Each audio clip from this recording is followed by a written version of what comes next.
Hey, friends, welcome back to the Scale with Clarity podcast. I'm Brooke, and today's episode is for anyone who has big goals but keeps finding themselves stuck in the implementation part.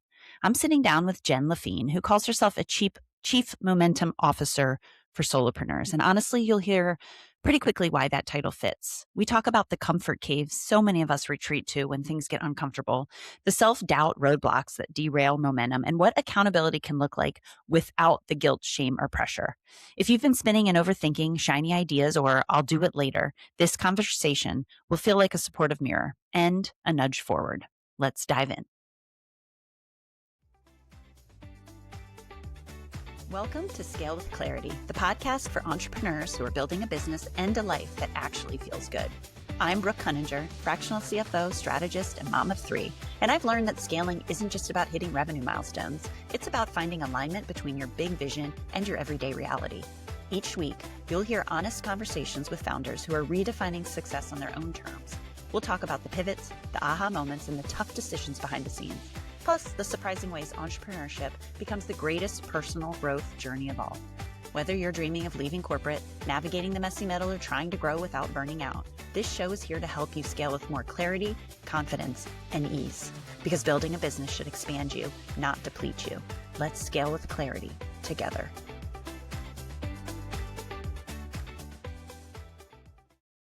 Jen, hi, welcome to the podcast. Thanks, Brooke. Thanks You guys, for having me. when you're listening, we just talk. I push record like as soon as the guest comes on, and we just roll into it. It's like, whoa, we're We've here. been talking for like 10 minutes already. So Into the conversation. it's good to see you here. It's such a good transition that I've really mastered so far. For you. Jen, I was telling you before we push record that this is like a self-fulfilling. The reason I love this podcast is I can bring people on that I'm like, I need your help. I'm going to ask you whatever I need the help for. Yes. And you know what? Hopefully it helps all the listeners that are out there too. So Yes, please, by all means. Can we start by you explaining what a chief momentum officer is? Yes, that's a really great question. Okay, so a chief momentum officer, which is the title that I've finally decided on. For now, right? As we can go, yeah. Well, it really captures what it is I do because I work with entrepreneurs, small business owners, solopreneurs, and let's face it, like we all know what we need to do to be growing our business. There are a ton of experts out there who will tell you exactly all the what frameworks and the 3 steps and the Yeah. Mm-hmm. Yeah. You can get 10,000 followers in 5 minutes if you follow my signature program. All right. So we all have that. We all have all the information we're going to need. The problem is we're not implementing it and we are not taking action on the things that we need to take action on. I feel so called out right now. So called out. I Keep have going. this concept I call the comfort cave, and that's where we go to stay the same. And it's exactly what you think it is. It's your comfort zone. And basically, as a chief momentum officer, I partner with entrepreneurs to help them take action on those things that are keeping them in their comfort cave. So I do this through accountability without the angst. And that's a little bit different from regular accountability because I think accountability has a bad rap. Like many people tend to avoid it because they think that it could lead to shame or blame or excuses or guilt. And I don't teach accountability like that at all. I teach people accountability without the angst, which is all about how can you grow your self-trust through doing what you say you're going to do. And I use my background in mindset and a lot of my background from teaching to help people really get out of their comfort cave and do those things that they say they're going, that they want to do, but that they're not taking action on because they're uncomfortable. I love this. And I told you, I'm like raising my hand. I feel so seen right now, or called out. I don't know, but without the angst. Well, and it's without the angst because it's like, I don't ever shame, blame, or guilt anyone into, well, why didn't you do it? Yeah. Well, it's interesting, Jen, like as a side note, the thing that comes up for me too, as you're saying this, is a lot of my work with clients when they get into the fractional CFO world, my world, It's a little bit similar because people are afraid of number, like, oh, I'm going to like I'm going to be constricted. You're going to tell me what I'm doing wrong. It's a little bit like accountability. I mean, the numbers they're telling you exactly what you're doing well, where you haven't followed what you wanted to. But the same thing I say, I'm like, this is only to show you what your own goals, if you're achieving them or not. And then it's up to you to decide, I want to continue down that path or I want to make changes. But without kind of that hard black and white data, you don't even know how close or far you are. And you're kind of confronted with, do I still want this? But similarly to you, and I think a lot of what I've struggled, or I continue, and a lot of people I work with, is like that non-black and white stuff. Like I've set kind of this goal, like I want to be more intentional with my kids, or I want to, be consistent with whatever service I'm offering, like kind of some of the stuff that's harder to measure in a KPI, but someone to reflect back to me and be like, well, you said you were going You to, said you wanted to do this. yeah, why not? What's stopping you? So, for instance, I would say, when you say you want to be more intentional with your kids, Yeah. right, we'll take that as an Yeah. example. Let's go there.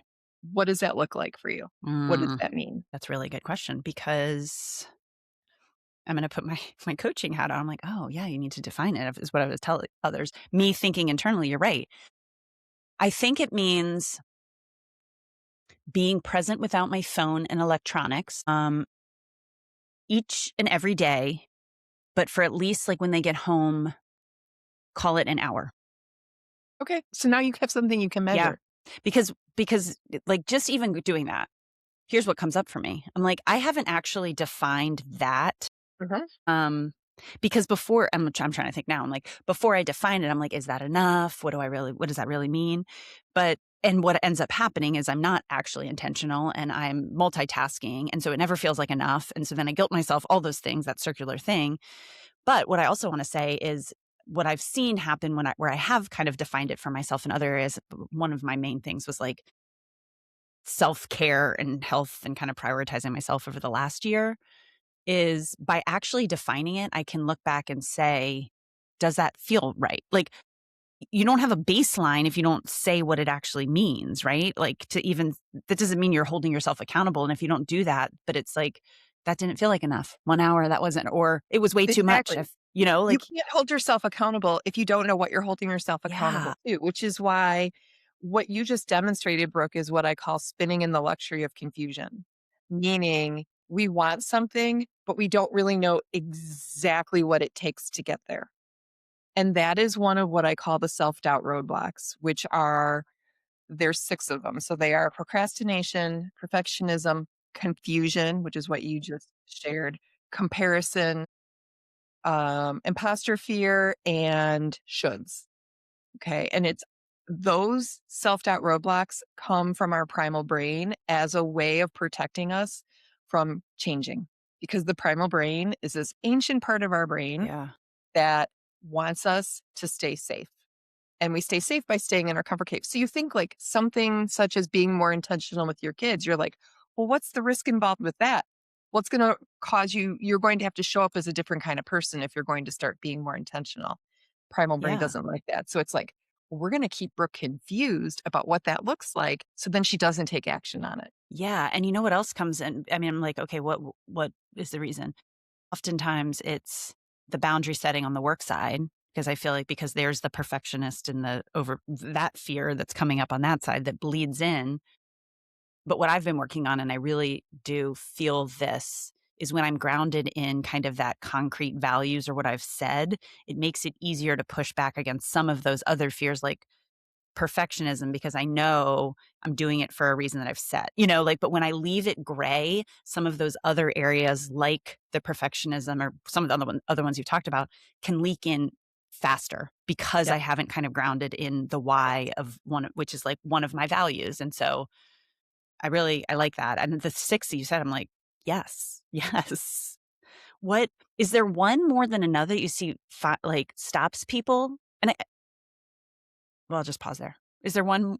I see, you know what? That's a really great question, Brooke. And I see from just the variety of people that I work with and the many, many people that I worked with, like there really is none that is more popular than another. Yeah. But I will say that most of the time it's rarely one per person, Meaning, if you are someone who struggles with perfectionism, it's very likely you're also going to struggle with procrastination. Yeah. If you are someone who struggles with comparison, there's a very good chance you're also going to struggle with imposter fear. Interesting. So, and you might even then have procrastination too. Like, there are people who are like, oh my gosh, I've got all the self doubt roadblocks, Yeah. right? We have certain ones that become our kryptonite. They become what our primal brain knows is going to stop us and stop our forward motion. And it knows those work where if someone is like, was raised with very high self esteem, imposter fear might not be a big deal for them. So the primal brain knows, well, imposter fear is not going to work. I'm not going to throw that one at her. It's going to find a different one. It's going to find the one that does or the two that do because they often do work together in pairs or teams. Here's the thing that comes up for me a lot of times too, especially going out on my own. When I didn't have somebody, i.e. a boss, holding me accountable to what they've said my goals should be, essentially, I think a lot of entrepreneurs, because what I think makes a good entrepreneur is lots of ideas, kind of running after it, this sense of like, I can do it. So it overcomes the fear of like, so you kind of, and, but I think what I've come to realize about myself is where that fine line of lots of ideas and going after them versus shiny object syndrome that's keeping me from doing the hard things. Like there's that line, and I don't know. Well, I'm assuming it probably comes up a lot, but like, how do you know? How do you know if it's something that's it feels like an exciting new thing, but you're actually running away from the thing. And the reason Mhm. this is so deep within me, and I think a lot of people that listen, is because for far too long, I did the thing that didn't resonate. Like it wasn't in alignment. I was burned out. And so I like went way far in the other spectrum of like, follow what's exciting, just keep doing, follow that. But then that was like actually not doing the hard thing, so I think that's what I struggle with. This is why you need a chief momentum officer in your business, bro. Okay, there you go. There you go. That's Done. what I would do is I would say, Brooke, why are you doing that? Like, where does this fit on your priority list? Because just because a shiny new idea comes to you, first of all, it doesn't mean you need to take action on it right now.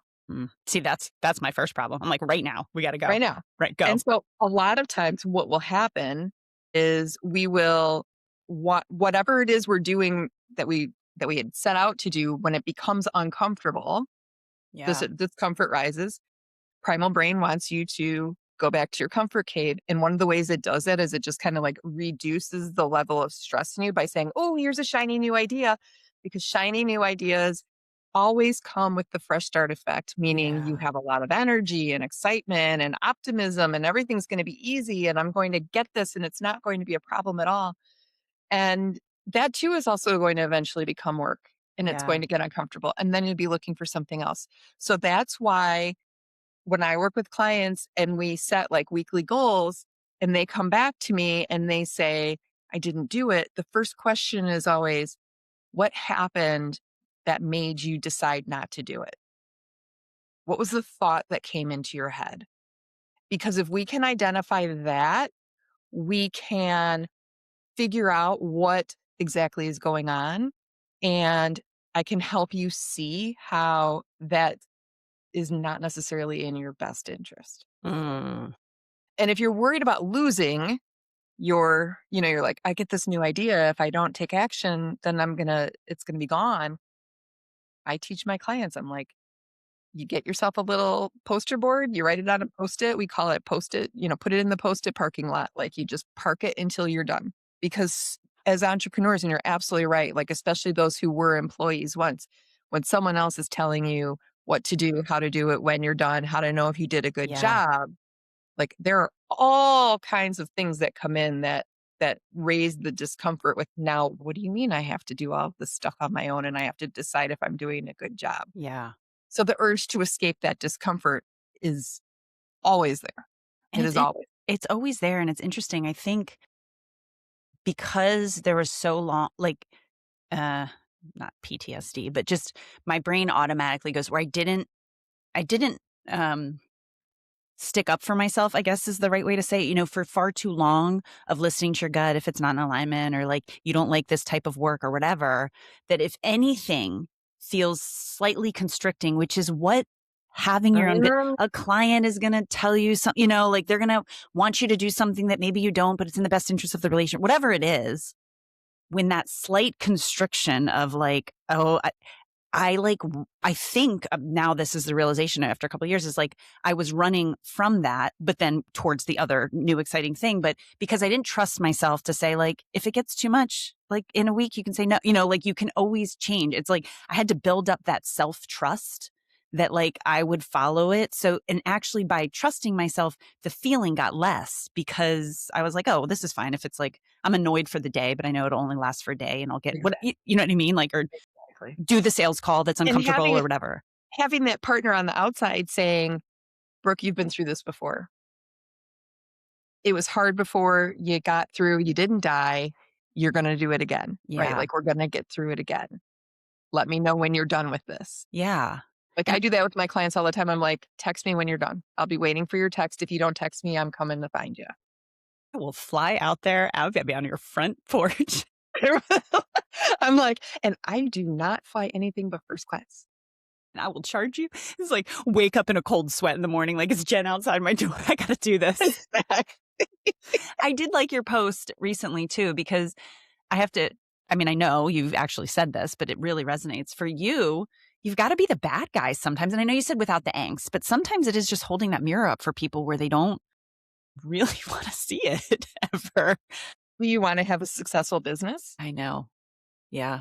And this is why your friends don't work and your business besties don't work as accountability partners. Does it always come? So there's accountability. And what I'm hearing from you is setting goals. Like you're setting goals for yourself. And then you're checking in, obviously, like, and why Mhm. are, and kind of asking the hard questions. Did you do it? Why didn't you? Can we trust ourself to set our own goals? I mean, I think that goes a little bit to other people have the frameworks and we're always looking externally. Do you find your clients even struggle with like, what should my goals be that I hold myself accountable to? I don't really see them have trouble with setting goals. I have them, and this goes back to what we talked about at the beginning. I see a lot of they are struggling with coming up with what they need to do to reach that goal. So they're like, I want to make X amount of dollars this year. Okay, well, what are the steps you're going to take to do that? Well, I don't know. Yeah. But you do know because you've taken the classes and you've listened to the podcasts and you've done all the workbooks. Let's create a list of all the things we need to do in order to reach this goal. And then let's make a plan. And that's a lot of the time is people won't do that. They don't realize that they can do that because when you were an employee, it was given to you and this is what you need to do. And Yeah. you do it day in, day out. So you can do it in your sleep. But once you're an entrepreneur, you get to make those rules, which is actually like, it's kind of cool. I mean, that's why we I, became entrepreneurs, right? yeah. I, I was just thinking, I think I've said it on this podcast before too, but as, as it's not all roses, certainly. Like there, not everyone's cut out for it. But I always said when I left my job, I was like, oh, I can always go back as a safety net. It can always be plan B. And you can always choose like a corporate job. You can go back. You But can. I've gotten to the point where I cannot imagine going back. So I was like, I couldn't, I'd feel too I constricted would at this even point. say, like, if you are serious, like, yes, you're absolutely right. There are, being an entrepreneur is so much more than just the work that you're doing and the work that you are, doing day in and out, the product you're making, the service you're offering. It is also, and this is something that nobody prepares you for, it is also building a business, right? And it's doing the marketing and it's doing the billing and it's doing all of this. It is also the mindset, the perseverance to keep going when it gets hard, Well, the 100%. questioning, the acting before you feel ready, the gazillion questions, the overthinking. Like it is all of those things. And quite honestly, for some people, they're like, I don't want to do that. And I Yeah. say, great, don't Yeah. do it. It's totally okay. It's Yeah. totally okay. But if you are committed to your business and making your business a success, there comes a point where you have to burn the boat, where you have to get rid of plan B. Okay. Because if you don't, it is always going to hold you back. Because it's like, if you picture it like that's your comfort cave, once you close the door and put the deadbolt on it, you're not getting back in there. But that's okay because you can have faith that what is meant for you and what it's coming for you, and you were made for bigger things, and you're going to make that a reality. Right. So, the work that I do with people, it is about goal setting and it is about goal getting, but it's even more. And I think this is what differentiates me from other people. It is helping you transform your identity Hmm. into being the kind of business owner you want to be, the kind who does show up and do what they said they're going to do, the kind who is more comfortable with making decisions. Because you said before, like, the more I faced it, the less loud it got, Yeah. Yeah. right? That's showing that your identity is changing, which is exactly what I help people. And it feels, I mean, my business is scale with clarity. So clearly, clarity for me is just, probably I should add that to my values list that I have right here on my computer. Because the more that happens, that process you just explained, it feels like I'm clearer on my needs and where I want the business to go. And that feels really, really good. Like you're truly stepping into the CEO role. And to your point, I always thought like two things were happening when I left. One, I needed all the business books, which I don't know if you can see in my bag, like all of them. I love them. I just want to just absorb them every Right. day. I It wish was I all, could put them under my oh pillow my and they would like God, just so sink into many. I my head just at night. can't. And I'm like, I mean, I have them on under this computer too. I'm just looking on my desk. They're just covered. Because I was looking for the frameworks. First of all, the frameworks. And then the second thing was I was always looking externally. I'm like, how did this person do it? You know, they got successful. Like that's, and to your point, the thing that I realized, and I've said this before too, is the biggest transition and change was it's been the personal development aspect and trusting myself Yes. I wanted the business to be and who I wanted to serve and getting really clear on that. And then looking at the business as, especially when you're in service based, which a lot of my clients, most of them are, it's such a reflection of you. You're basically selling yourself, not a product, but Absolutely. yourself. And there's so much that can come up with that. But like when you start thinking of your business separately and like, I need to grow this business, I'm the CEO, even if you don't have employees, but start thinking of it that way, it becomes really empowering and exciting. And like, how else can I do this? So I think, I mean, not, I think, true for me and everyone I talk to, the biggest thing is kind of that mindset that you have to help them through. And I think that's the biggest unlock because you get really clear with a lot of things. It's always so fun when you see like who you are today as a CEO, as a business owner is so different from who you were 6 months ago, Yeah. right? And so it's like you are going to be a totally different person 6 months from now, 12 months from now, if you take action, Yeah. right? Eh, If yeah. you do put down what the gurus are telling you to do and you start believing in yourself and having a business and running your business the way you want to run Yeah. it. Yeah. There is no one right way to run a business. Don't believe the gurus. What they're telling you is their way. I mean, yes. I don't love that they do that, but I love what you're saying about that Yeah. is, It's just one way. And if it doesn't work for you, it doesn't work for you. I've tried a bazillion different things and yeah. it's all data. Like it's all was an experiment. That's where I was going to go. And I mean, we can say we've heard it. We've all heard that, there's no failure. I think you and I have posted, Mhm. talked about it before, but it's so true when you start really feeling that like you don't need the answers you won't even get the answers to get started. Because again, you're looking externally and one, you don't know the full story of anybody who seems successful and what you think is happiness until like you don't know what's behind the curtain. But two, you don't even know if that's going to be your version of happiness. And you don't know until you start doing it. And to your point, 6 months from now, you won't even know more, but you might even want something different, which is totally fine to change because that's actually forward motion. That's not like you're going left and then right. Like you're moving towards what you want. And the only way to know that is to get started right now. You know what? Yeah. That's actually, it's not necessarily learning more. It is clarity. Yeah. You've got more clarity on what it is you're here to do. I like and that clarity, you said this earlier too, like a lot of people kind of they know their goals. And what I've found too, with the like small businesses that I work with and individuals, it's so interesting. You kind of know your big goals. It's when you break it down to the small ones. Like you said, oftentimes it's like, okay, you already know how to get there. Like it might not work, but you know the 3 steps you probably need to take to try it out. And Or the 30. Yeah. and the unlock has been, you think of your 12-month goals, your 5-year goals. Usually people are pretty clear on like what they think they want. So you work that. It's breaking it down into those 8-week goals of like, okay, Mhm. you want to make X amount of money. What does that mean in the next month? And what does it take to get there? To your point, we all know what we need to try. I need to call 17 people and I reach out to my network and I need to go to 4 market networking events and see what works. But that's the uncomfortable thing. So to your point, when we break it down into like, what are the next 8 weeks that I need to, like, what does that look like? It gets really clear on what you need to know and the thing that's really uncomfortable for you, like, Mhm, and how do I test that?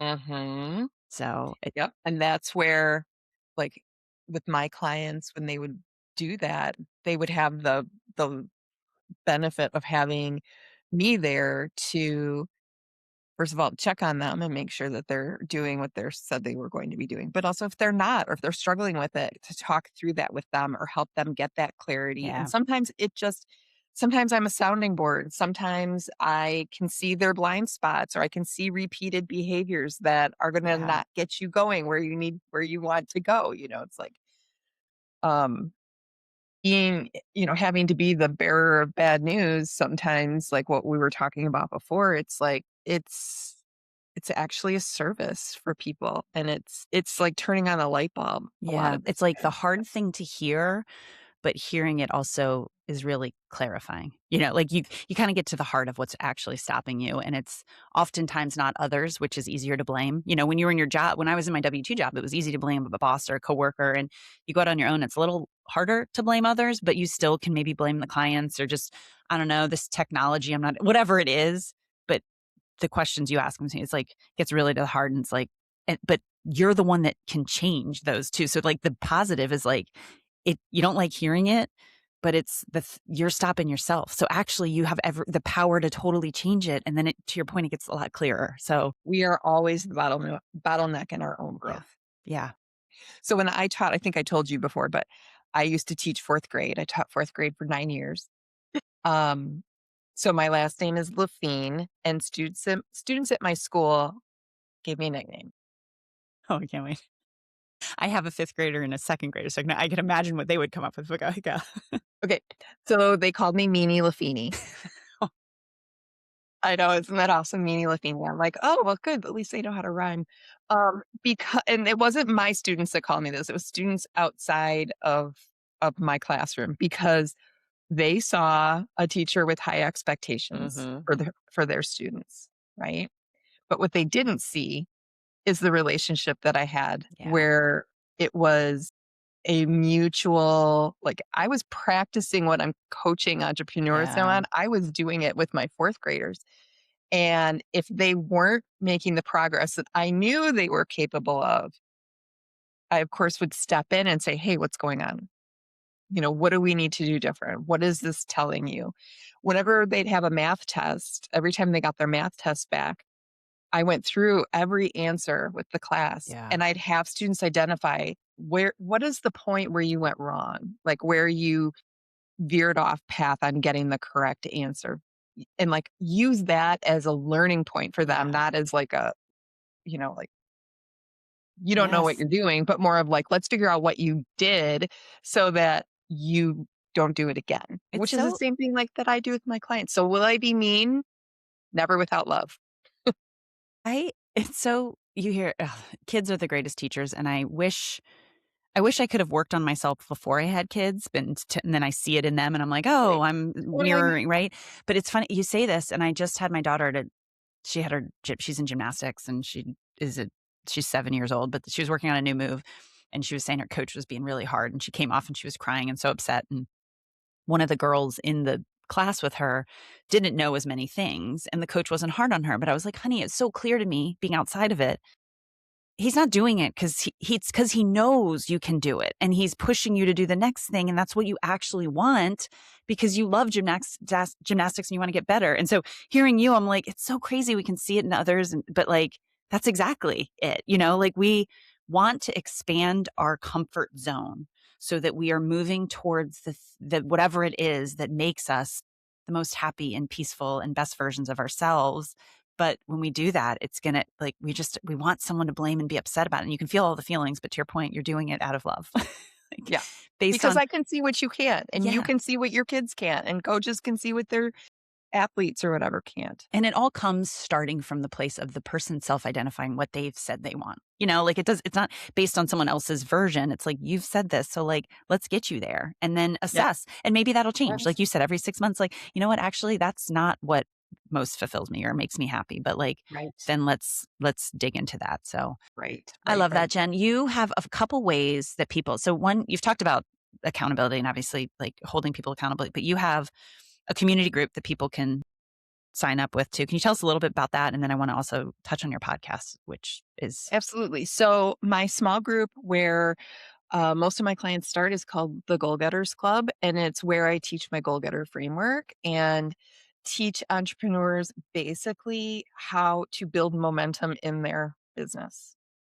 And it includes weekly meetings with goal setting, accountability. I'm teaching on the concepts. There's like a curriculum to it.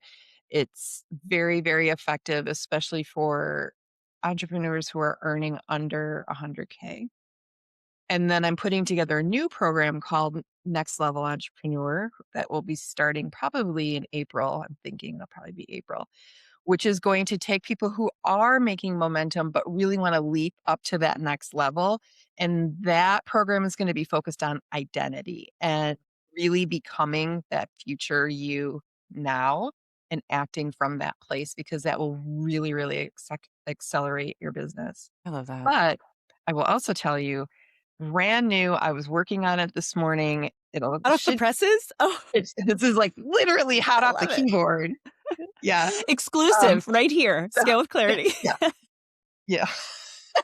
Get that breaking news Yeah, sound going. right. Exactly. Um, I'm starting a new Substack newsletter where it's just for a small fee during every month, which is going to be about $25 a month.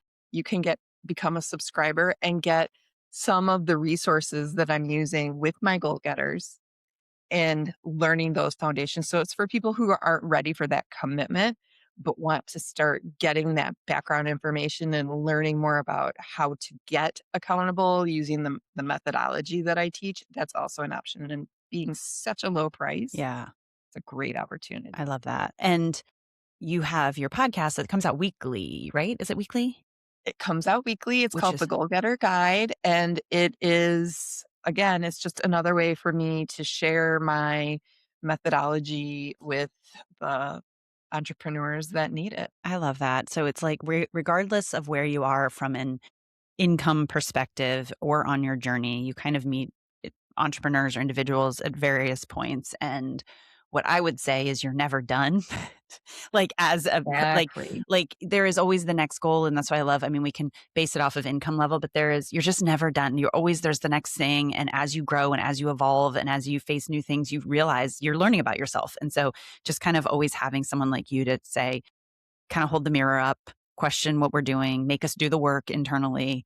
That's what's going to get you the next step. So Well, and I want my clients to do that work internally because I want them to start to develop the new habits and ways of thinking so that they don't need me, yeah, which is, I think, another thing that makes me very different from other coaching is I don't want dependence on me. I want you to be able to depend on yourself, turn it which is back in. why I Yeah. also teach accountability without the angst is not about being accountable to someone else. It's really about being accountable to yourself because I'm not always going to be there and I shouldn't have to always be there. And you don't always need me to be there. I love And so it. And helping with that. I, I'm going to take this a little bit of a curveball, but what you brought up too, it helps in every aspect. I know we're talking about business owners, a lot of times solopreneurs and stuff, but um, through just like fitness training and stuff, you hear this a lot. Like when you have a hard, say, workout, or you're training for a 10K, whatever it may be, any aspect of your life, going through the hard training is essentially teaching you that you can withstand it, which then helps every aspect of your life. So reverse engineer this, working with you over whatever the goals are, but we're talking a lot about business. But when you can trust yourself to your point and you learn to become aware of the blockages and what are the tools that you need to kind of work through that, it is every aspect of your life that it applies to and not just one, which is why it's so valuable to start doing that kind of that work internally, because it unlocks a lot of benefits and potential for yourself. I agree.